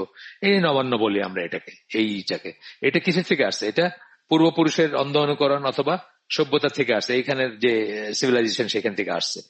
মিথ্যা বিশ্বাস ও সত্য সম্পর্কে সন্দেহ। মিথ্যা বিশ্বাসের জায়গাও বলতেছেন, মিথ্যা বিশ্বাসের জায়গা কি? মনটাকে বলতেছেন মিথ্যা বিশ্বাসের জায়গা। এবং সত্য সম্পর্কে সন্দেহটাকেও বলতেছেন মন থেকে আসে। এখন আত্মার ব্যাপার বলতেছেন কি? আত্মার সাথে সম্পর্কযুক্ত রোগগুলো হচ্ছে চারিত্রিক দুর্বলতা, লালসা মানে শাহাওয়াত যেটা আমরা বলছি, এবং অসৎ ইচ্ছা। শাহাওয়াত মানে রিপুর তাড়নায় আমরা যেগুলো করে থাকি, কাম, ক্ষুধা বা আরো লোভ, লালসা, এগুলা। চারিত্রিক দুর্বলতা, কোন একটা জিনিসের প্রতি কারো উইকনেস থাকে, অনেকের উইকনেস থাকে অপোজিট সেক্সের প্রতি, যে দেখলেই তার মানে কেমন লাগে জানি আছে। তো এই জন্যই আল্লাহ পর্দার বিধানগুলো আল্লাহ এমনি করেন নাই, আল্লাহ এমনি করেন। আমি তো দেখি মানে কিরকম অনেকেই মনে করে একটা এক্সট্রিম একটা ব্যাপার, সেক্সিস্ট রিলিজিয়ন বলে ওয়েস্টার্নাররা বলে। আমি দেখি কত উইজডম যে আল্লাহর এইসবের ভিতরে রাখছেন, মানে অকল্পনীয়। মানে আল্লাহর দ্বারাই সম্ভব এরকম একটা জিনিস রিয়েলাইজ করা এবং সেটাকে আমাদের জন্য বিধান হিসাবে দেওয়া। ধরেন জমিনে জোরে পা স্ট্রাইক করতে নিষেধ করছেন মেয়েদেরকে, তাই না? গয়নাগাটি থাকে, জোরে পা স্ট্রাইক করলে বা মানে থপথপ করে হাঁটলে কি হবে? গয়নাগাটি যা থাকে সেগুলো একটা সাউন্ড হবে। এবং কোন একজন পুরুষকে ডিস্ট্রাক্ট করতে এই সাউন্ড গুলো এনাফ। আমি নিজের লাইফ থেকে দেখছি যে কোথাও বেড়াইতে গেছি, ড্রয়িং রুমে বসে আছি, জাস্ট চুরির আওয়াজ শোনা গেছে পেছনে, ভিতরে কানটা খাড়া হয়ে যায়। এভাবে আল্লাহ আমাদেরকে বানাইছেন, এবং বানাইছেন বইলা এটা যে দোষের কিছু আছে তা না। এইভাবে আল্লাহ বানাইছেন, সেটা খুবই অ্যাপ্রিসিয়েবল বা মানে অ্যাপ্রোপ্রিয়েট যখন এটা প্রপার জায়গায় হবে, যখন এটা প্রপার জায়গায় অ্যাপ্লাইড হবে। ধরেন আপনার জন্য যাকে হালাল করছেন আল্লাহ, তার বেলায় যখন অ্যাপ্লাইড হবে তখন এটা অত্যন্ত সুন্দর বা একটা মানে কিউট একটা ব্যাপার হইতে পারে। কিন্তু একই জিনিস যেখানে আল্লাহ নিষেধ করছেন সেখানে কিন্তু অত্যন্ত ক্ষতির কারণ হইতে পারে। এবং এটাকে কিভাবে যে আল্লাহ মানে এগুলোকে ডিফাইন করছেন, আমি তো মানে একটা মিরাকেল মনে হয় আমার, যে একমাত্র আল্লাহ দ্বারাই সম্ভব মানুষের ভিতরের এই জিনিসগুলো বোঝা, যেগুলা মানুষ জেনে হোক বা না জেনে হোক অ্যাকনোলেজ করে না মানুষ। অনেক সময় মানুষ এগুলাকে মানে গোপনে হয়তো করে, কিন্তু প্রকাশ্যে মানুষ এগুলো অস্বীকার করতে চায়, নিজেকে সেসবের ঊর্ধ্বে দেখাইতে চায় বা নিজেকে সাধু সন্ন্যাসী দেখাইতে চায়। কিন্তু আমি তো আমার গ্রোয়িং আপ এই যে কথা বললাম, যে চুরির আওয়াজ, কাছের চুরি পড়তো না আগে, মানে এখনো পড়ে, মানে এটাও কিন্তু চিন্তা করার ব্যাপার আছে। মেয়েদের যারা আপনারা মহিলারা আছেন তাদের চিন্তা করার ব্যাপার আছে। গয়নার আওয়াজ, চুরির আওয়াজ, নুপুরের আওয়াজ অ্যান্ড সো অন, যা কিছু আছে। এটা কিন্তু কোরআনে আল্লাহ বলছেন যে স্ট্রাইক না করতে পা ওইভাবে। কেন করছেন? যে এই আওয়াজগুলা শোনা যাবে। এবং আমরা কান, জানেন তো, music made you do it বইটাতে আমরা কি বলছি, যে আমাদের কান স্ফেরিক্যালি কাজ করে, অল অ্যারাউন্ড কাজ করে, উপর নিচ ডান বা সাইড ওয়াইজ সব, মানে একটা আপনি কেন্দ্রে আছেন এবং একটা স্ফেয়ার চারিদিক থেকে আপনার কান রিসিভ করে। কিন্তু আমাদের চোখ কিন্তু স্ট্রেট লাইনে শুধু। সুতরাং মানে এই হিসাবে, ইন্দ্রিয় হিসাবে কান কিন্তু মোর ডেঞ্জারাস দেন আপনার চোখ কিন্তু শুধু স্ট্রেট লাইনে। একটা ওয়ালের ওই পাশে কি আছে আমি দেখি না, কিন্তু একটা ওয়ালের ওই পাশে কি হচ্ছে আমি শুনি কিন্তু। এবং সেটার অ্যাট্রাকশনটা বা সেটার অ্যাটেনশনটা ড্র করা হয় থ্রু চুরির আওয়াজ, নুপুরের আওয়াজ বা অন্য কিছু আরো যেসব আছে আর। যে জন্য মানে মেয়েদেরকে এত প্রিকশন। এবং আল্লাহর বিজডম, আমি তো বললাম যে এটা মানে মানুষের চিন্তার ভিতরে এই পর্যন্ত আসা না। এবং তারা ওয়েস্টার্ন ওয়ার্ল্ডের মানুষরা কিন্তু এটা খুব মাইন্ড করে, যে এত কিছু খুঁটিনাটি, এত এত শক্ত নাকি জীবনটা। আমাদেরও কিন্তু অনেক মুসলমানরা মনে করেন এখন যে এতই কি কঠিন ইসলাম বা জীবন বা কিন্তু আসলে এটার কনসিকুয়েন্সটা কি যারা জানেন বা যারা দেখছেন বা যারা অবজার্ভ করছেন, যারা রিয়েলাইজ করছেন, তারা জানেন যে এটা কত ড্যামেজিং হতে পারে। এই সমস্ত জিনিসগুলো, ছোট ছোট জিনিসগুলো কত ড্যামেজিং হতে পারে। এবং হয়ও, আপনি দেখতেছেন আজকাল প্রত্যেকদিন পেপার খুললে দেখবেন যে 3 সন্তানের মা পাশের বাড়ির মাস্টারের সাথে ভেগে গেছে। এগুলো হচ্ছে কেন? এই লাইনগুলো ক্রস করার জন্য হচ্ছে। আল্লাহ আমাদেরকে ভালো হইতে বলেন না, আল্লাহ আমাদেরকে, আমি প্রায় একটা কথা বলি, আল্লাহ আমাদেরকে নিয়ম মানতে বলছেন। আল্লাহ বলেন নাই তোমরা ফুলের মতো পবিত্র হয়ে যাও, তোমাদের ভিতরে কোন রকম শাহাওয়াত থাকবে না, তা না। আল্লাহ আমাদেরকে নিয়ম মানতে বলছেন, কতগুলো নিয়ম বেঁধে দিচ্ছেন। সেই নিয়মগুলো যদি আমরা মানি তাহলে আমরা সেফ থাকবো অলওয়েজ, ইনশাআল্লাহ। যাই হোক, উনি দুইটাকে আলাদা করছেন, একটা বলতেছেন মন, একটা বলতেছেন আত্মা। বাট আমি পার্সোনালি খুব কনভিন্স না, আমি মনে করি যে এটা সবকটাই একই ব্যাপার আর কি, বা একই জিনিস। যাই হোক, এরপরে উনি দুই ভাগ করছেন যেহেতু। তো প্রথম প্রকারের রোগের ব্যাপারে কোরআন মানবকুলকে চিন্তা করতে, ভেবে দেখতে, বুঝতে এবং নিজেদের ও প্রতিবেশের সৃষ্টি সমূহের তদন্ত করে দেখতে আহ্বান জানায়। প্রথম প্রকারের রোগ কি আবার মনে করি ভুল ধারণা। তো এটা কি হবে? এটা কোরআন পড়লে, কোরআন নিয়ে চিন্তা ভাবনা করলে, সৃষ্টি সমূহের মানে ডিজাইন দেখলে, গ্র্যান্ড ডিজাইন বা সৃষ্টির দিকে তাকায় দেখলে আল্লাহ কিভাবে কি সৃষ্টি করছেন সেগুলো নিয়ে যদি চিন্তা ভাবনা করি, পন্ডার করি, কন্টেমপ্লেট করি, তাহলে আমাদের এই রোগগুলা দূর হবে। কোরআন মানবকুলকে শিক্ষা দেয় কি করে এই সৃষ্টির বাস্তবতাকে অনুধাবন করতে হবে এবং কি করে চিন্তা করতে হবে, সেটাও আল্লাহ শিখাই দেন। কি করে চিন্তা করতে হবে, কি কি নিয়ে চিন্তা করতে হবে, এটা বলছেন আল্লাহ। এইটা তারা কি এটা দেখে না, তারা কি ওইটা দেখে না, তারা কি এটা নিয়ে ভেবে দেখে না। আমরা পড়বো, সেগুলো আসবে পরে। পূর্বপুরুষরা ভ্রান্ত হওয়া সত্ত্বেও যারা তাদের পূর্বপুরুষের শিক্ষাকে অন্ধভাবে অনুসরণ করে, কোরআন তাদের দোষারোপ করে। ওই যে আছে আসাতিরুল আউয়ালিন, বা আমরা আমাদের পূর্বপুরুষদের এরকম পুরান দিনের গল্প এগুলো, অথবা পূর্বপুরুষদের এরকম করতে দেখছি, এইসব কথাগুলো বারবার ঘুরে ঘুরে আসছে না কোরআনে। অন্ধভাবে যারা অনুসরণ করে তাদেরকে দোষারোপ করে। তো পূর্বপুরুষ একটা ভুল করে গেছে বলে আমরাই যে সেটা করে যাব তা না। পূর্বপুরুষেরা, আমাদের গ্রামের মেয়েরা ব্লাউজ বিন শাড়ি পিঠ দেখায় হাইটা বাড়াইছে দেখে আমরা, আমাদের যখন মানে হিন্দুদের থেকে পাইছি ওইটা, আমাদের যখন জ্ঞান আসছে আমরা সেভাবে চলবো না, আমরা নিশ্চয়ই আল্লাহর বিধান মেনে চলার চেষ্টা করবো ইত্যাদি। এরপরে কোরআন এই বিশ্বের বাস্তবতার ব্যাপারে বিশ্বাসযোগ্য এবং প্রশ্নাতীত যুক্তি উপস্থাপন করে। অনেক যুক্তি আছে, সেগুলো আমরা পড়বো, এগুলো আসবে পরে, এরপরে ইসেরই আসবে, বৈজ্ঞানিক বিষয় নিয়ে কথা আসবে। যারা এই ধরনের অসুস্থতা থেকে নিরাময় লাভ করতে চান তাদের জন্য ফলাফল দাঁড়াবে সন্দেহ অথবা সংশয় মুক্ত সত্যের উপর এক দৃঢ় বিশ্বাস। তারা যদি কোরআন নিয়ে পন্ডার করেন, কোরআন নিয়ে কন্টেমপ্লেট করেন, তাহলে সংশয় মুক্ত বিশ্বাস তাদের আসবে। এবং আমি বলছি না যে একটা সময় আমার মনে অনেক প্রশ্ন থাকতো, সংশয়ও বলতে পারেন সেগুলোকে, অথবা সংশয় না হইলেও ইনকুইজিটিভনেস বলতে পারেন, অনেক প্রশ্ন থাকতো। আস্তে আস্তে আস্তে আস্তে কিন্তু সব প্রশ্নগুলো চলে গেছে। এবং কোরআন যে আল্লাহর কাছ থেকে আসছে এটা রিয়েলাইজ করতে, অনুধাবন করতে, কনভিন্স হইতে আমি এখন শুধু কোরআন পড়াটাই এনাফ আমার কাছে, আলহামদুলিল্লাহ। আপনাদেরও সেটা হবে, আপনারা যারা রেগুলার তেলাওয়াত করেন অর্থসহ, তাদের সেটা হওয়ার কথা যে কোরআন পড়লেই সবচেয়ে বেস্ট রিয়েলাইজ করা যায় বা কনভিন্স হওয়া যায় যে কোরআন আল্লাহর কাছ থেকে আসছে। দ্বিতীয় ধরনের কথা বলতেছেন, দ্বিতীয় ধরনের, উনি যেহেতু দুই ভাগ করছেন, আধ্যাত্মিক রোগের কথা বলতেছেন, সেখানে উনি বলতেছেন আত্মার রোগের কথা বলতেছেন। দ্বিতীয় ধরনের আধ্যাত্মিক রোগ বলতে আত্মার রোগ বলতেছেন, উনি মন এবং আত্মাকে আলাদা করছেন। কোরআন একজন মানুষকে এই ধরনের রোগের দুষ্ট পরিণতি সম্পর্কে সতর্ক করে দেয়। একই সময় তা কাউকে সঠিক আচরণ ও চরিত্রের বিরাট সুফল ও গুরুত্ব বর্ণনা করে সেগুলোর দিকে পরিচালিত করে। এরপর বলতেছেন যে এই দুইটা রোগের কথা বললেন, যে দুই শ্রেণীর রোগের কথা বললেন, আধ্যাত্মিক রোগের ভিতরে দুইটা বলছেন, একটা মনের একটা আত্মার বলতেছেন যদিও দুটো রোগেরই নিরাময় ঘটে বিশ্বাস সঠিক করার মধ্য দিয়ে। দুইটা রোগই কিন্তু আপনি দুইটা রোগ থেকে মুক্তি পাবেন বিশ্বাস সঠিক করার মাধ্যমে। আর সঠিক বিশ্বাসই অন্যান্য সৎকর্মের ভিত্তি। আবার সেই কথা স্ট্রেস করতেছেন, সঠিক বিশ্বাস অন্যান্য সৎকর্মের ভিত্তি। এই জন্য দেখেন আমরা, আমার মনে নেই এক্স্যাক্টলি, হয়তো 30-40টার বেশি এপিসোড, আমরা শুধু 40টারও বেশি হবে, এইখানে নুরুন্নাহার কোরআন ফাউন্ডেশনের সাথে, কোরআন শিক্ষা ফাউন্ডেশনের সাথে আমরা যতদিন ধরে আছি, 30-40টার বেশি ইনিশিয়াল আয়োজনই ছিল আমাদের কিন্তু বিশ্বাস ঠিক করার। এবং এখন আমি বলবো যে যারা নতুন আসছেন, প্রথমে নিজের বিশ্বাসটাকে ঠিক করেন, পড়াশোনা করেন, আমাদের ওল্ড পুরানো ইগুলো শোনেন, আমাদের বেসিক ইসলাম সিরিজ আছে, লাগানো আছে, অডিও আছে, অডিও হিসেবে লাগানো আছে, ভিডিও হিসেবে যেটা লাগানো ওইটাও আসলে অডিও, কিন্তু এটা ওই ইউটিউব চ্যানেলে লাগানো আছে। আর আমাদের ওয়েবসাইটে অডিও গুলো আছে, ওইগুলো ধারাবাহিক শোনাটাকে আমরা প্রথম রিকমেন্ড করি। কারণ ওইটা ঠিক হওয়ার আগে ইভেন নামাজ রোজা কইরাও তেমন লাভ নেই। আপনি যদি শিরকের উপর থাকেন, আপনি যদি কুফরের উপর থাকেন, আপনার নামাজ তো আপনার একসেপ্টেবল না আল্লাহর কাছে। সুতরাং ওইটা যদি নজবিল্লাহ থাকবেন এমন কোনো কথা নাই, আমি আশা করি, দোয়া করি যে আপনারা নাই। কিন্তু যদি কেউ থাকেন, অজান্তেই যদি থাকেন ইসের উপরে, আপনার শিরক বিদআত শিরক কুফরের উপর থাকেন, তার তো প্রায়োরিটি বেসিসে উচিত তার নিজের ঠিক করা, নিজের আপনার বিশ্বাসগুলোকে ঠিক করা। এই জন্য আমরা বিশ্বাসের উপর প্রায়োরিটি দিই।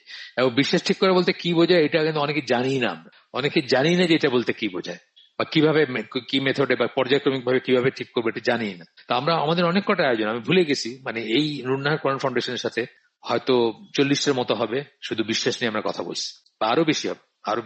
সত্যি বলতে গিয়ে ওই ধরনের রোগের আধ্যাত্মিক রোগের কথা বলতেছেন, সত্যিকার নিরাময় কেবলমাত্র পবিত্র কোরআনেই পাওয়া যাবে। কেউ যদি অন্য কোনো উৎসের কাছে এসব নিরাময় খোঁজ করে, তবে রোগ কেবল বৃদ্ধি পাবে। অন্য কোনো উৎস মানে কোনো ফিলোসফারের কথা, কোনো বুজুর্গের কথা, বা কোনো আতেলের কথা, বাংলাদেশে অনেক আতেল আছে, একদম মিশেল ফুকো, দেরিদা, আপনাকে একদম মানে ফেনা উঠে যাবে মুখে এইসব নিয়ে কথা বলতে গেলে। কিন্তু সূরা ফাতিহা ঠিক মতো একটু রিসাইট করতে বলেন, পারবে না। মুসলমানের ছেলে আছে, অনেক আছে।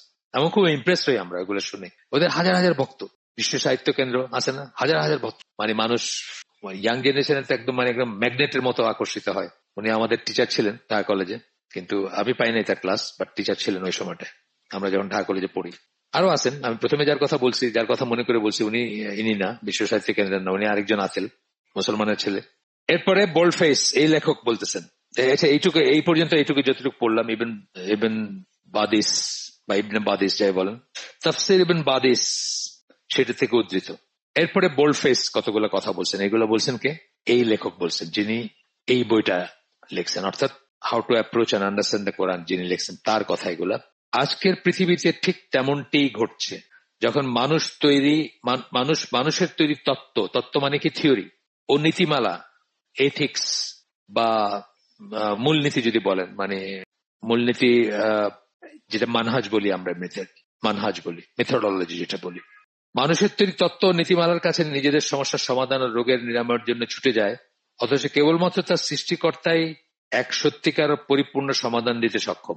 কত কিছুর কাছে যায়। আমি যখন আমেরিকায় যাইতাম, মানে শেষের দিকে না, মানে ধরেন মাঝারি সময়টা, আমি তো ধরেন 1980 সাল থেকে আমেরিকায় যেতে শুরু করছি, এবং 2005 না 2004-এর শেষ পর্যন্ত বারবার গেছি ঘুরে ঘুরে।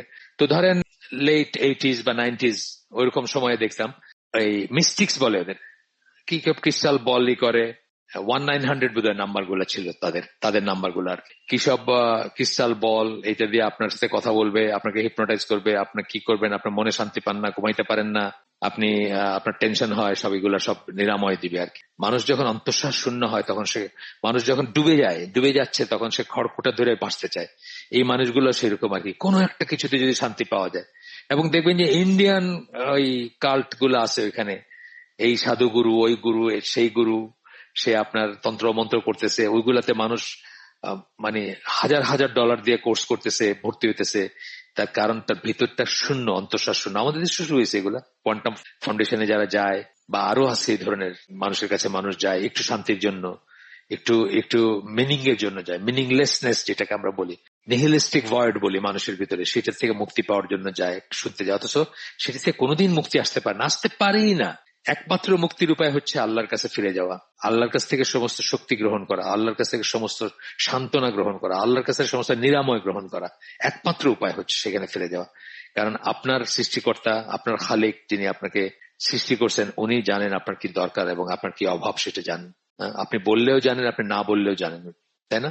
তো বলতেছেন যে তাই যে কোনো বিশ্বাসের উচিত ইসলাম সম্বন্ধে যে কোনো প্রশ্নের উত্তর খুঁজে পেতে, আপনি যদি ইসলাম সম্বন্ধে কোন উত্তর চান, সেটা খুঁজে পেতে সকল ইজম বা মতবাদ ত্যাগ করে, সব ইজম ত্যাগ করবেন। Secularism, secular humanism, liberalism, lesbianism, মানে যত ইজম আছে যত ইজম আছে, আমার মুখে আসলো, জাস্ট ইজম বলতে গিয়ে আসলো, আমি এটা নিয়ে বলি মাঝে মাঝে। ইজম একটা বলি, আর ডেমোক্রেসি বা এই ধরনের জিনিস আছে কিছু। সাধারণত ইজমের ভিতরে অনেক কিছু ছিল, socialism, communism, capitalism, secular humanism, feminism and so on. Ism বা মতবাদ ত্যাগ করে ইখলাস ও বিশ্বস্ততা, ইখলাস এবং বা বিশ্বস্ততা, সিনসিয়ারিটি যেটাকে আমরা বলি, সাথে কেবলমাত্র আল্লাহর কালাম কি কোরআন ও রাসূলের সহিহ হাদিসে শরণাপন্ন হওয়া। রিয়েলি কিন্তু you don't need all those, ওই বাইরের থেকে তন্ত্র মন্ত্র, কোয়ান্টাম ফাউন্ডেশন, মিস্টিক আমেরিকায়, ক্রিস্টাল বল, আরো কি কি সব করে। মানে আমি দেখছি দুই একটা, মানে কৌতূহল বশত দেখছি দুই একটা কি করে। ওগুলো আবার অ্যাডভার্টাইজ আছে, কিসের অ্যাডভার্টাইজ হয়, টিভি চ্যানেল গুলাতে, আমেরিকান টিভিতে অ্যাডভার্টাইজ হয় ওগুলো। দরবারে মা বাংলাদেশে আছে, অ্যাডভার্টাইজ দেখবেন, নিউজ পেপার গুলা প্রচলিত, মানে চালু নিউজ পেপার গুলাতে দেখবেন, অমুক তান্ত্রিক মা, অমুক দরবারে মা, উনি এটা দিয়ে থাকেন। ওই সেম জিনিস আমেরিকাতে আছে, অন্য একটা নাম আর। আর ওইগুলা আমাদের কাছে অত লাগে না, আমাদের গুলাকে আমাদের খুব কুসংস্কার আচ্ছন্ন মনে হয়, ওইগুলা আমাদের কাছে বেশ সফিস্টিকেটেড লাগে অনেকের কাছে। আচ্ছা, শেষ একটা সাবহেডিং শেষ হলো আমাদের। এই সাবহেডিংটা কি ছিল? আপনাদেরকে আগে বলছি যে কেবলমাত্র কোরআনকে কেবল শিফা হিসাবে অথবা শারীরিক অসুখ সারাতে ব্যবহার করা।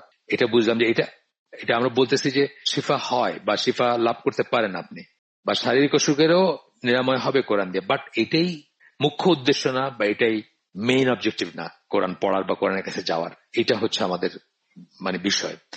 এরপর একটা যে বৈজ্ঞানিক বিষয় শনাক্ত করার জন্য কোরআন পড়া, এটা একটা রোগ হয়ে দাঁড়াইছে, এখন রোগ হয়ে দাঁড়াইছে। এবং এই রোগটা হীনমন্যত বশতই শুরু হয়েছে পয়লা। কারণ যখন সায়েন্সকে প্রথম কথা সায়েন্সে মোকাবেলা করার এই আর্টসটাই থাকার কোনো দরকার ছিল না, কিন্তু এটা আসলো এক সময়। এটা অনেক অনেক কথা, অনেক স্পাইরাল ওয়ে, এটা বলতে গেলে অনেক কিছু বলতে হবে।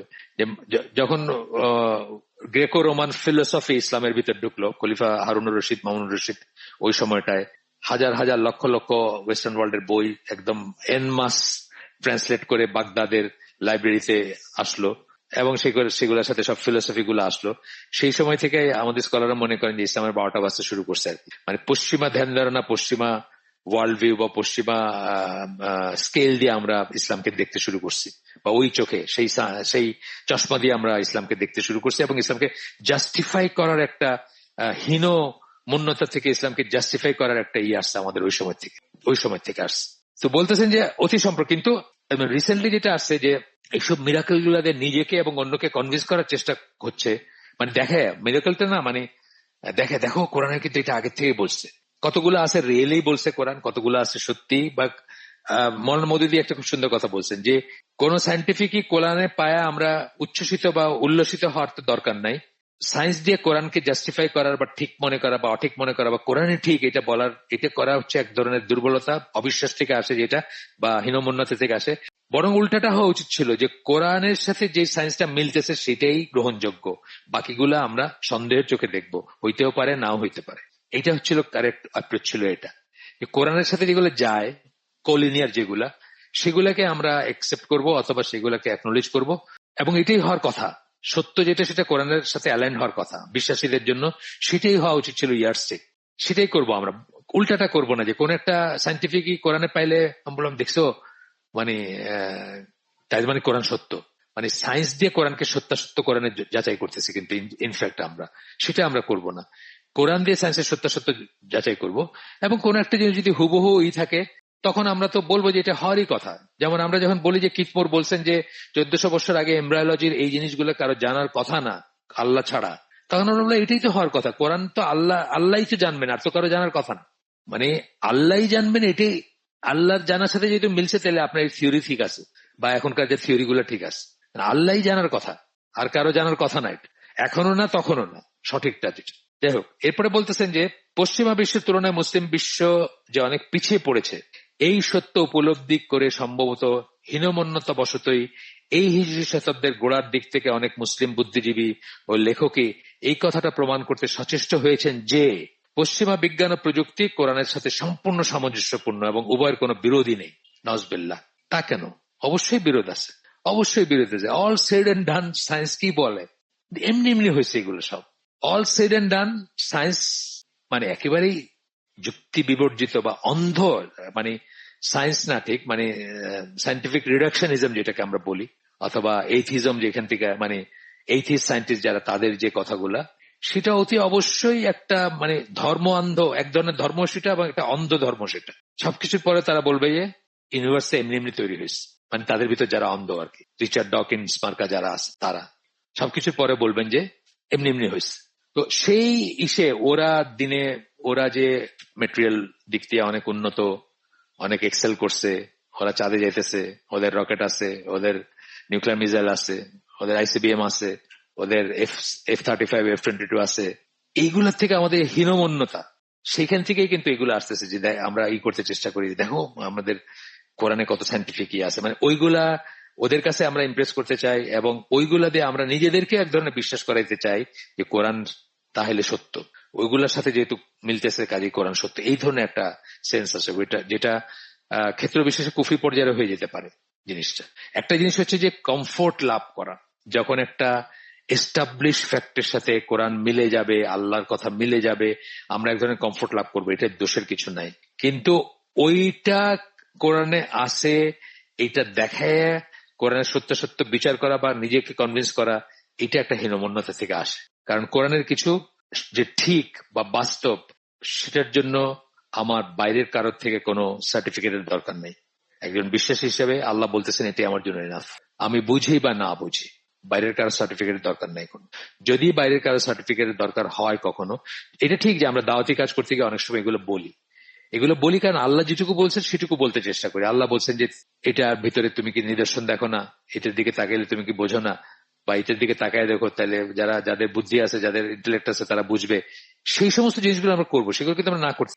কিন্তু যেটা বলতেছি যে আমরা মানে অনেক কষ্টে জোড়াতালি দিয়ে বলবো যে এই জিনিসটা কোরআনে এইভাবে উল্লেখ করা হয়েছে, তাহলে এটা এরকম মানে করে আমরা কোরআনের সত্যতাটা মানে প্রমাণ করার চেষ্টা করব, সেটা একটা হীনমন্যতা থেকে আসে, এটাই বলতেছে।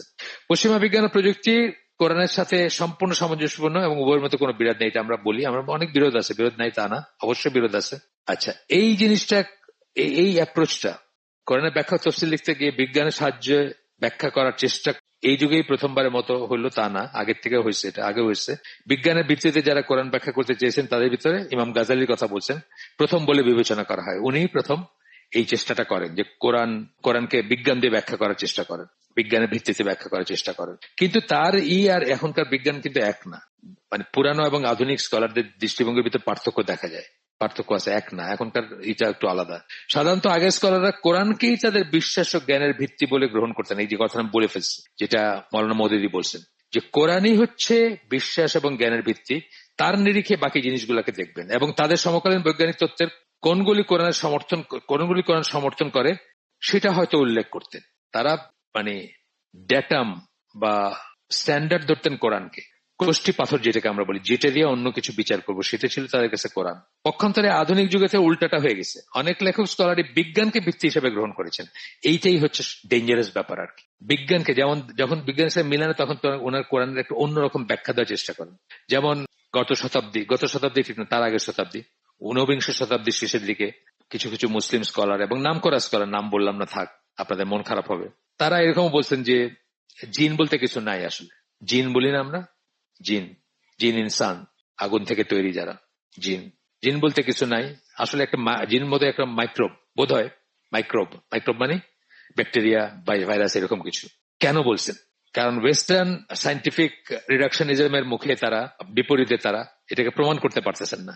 সুতরাং এইভাবে বললে হয়তো একটা প্যাচ আপ হয় আর কি। নাউজুবিল্লাহ, মানে একেবারে ইমান নষ্ট হয়ে যাবে আপনার।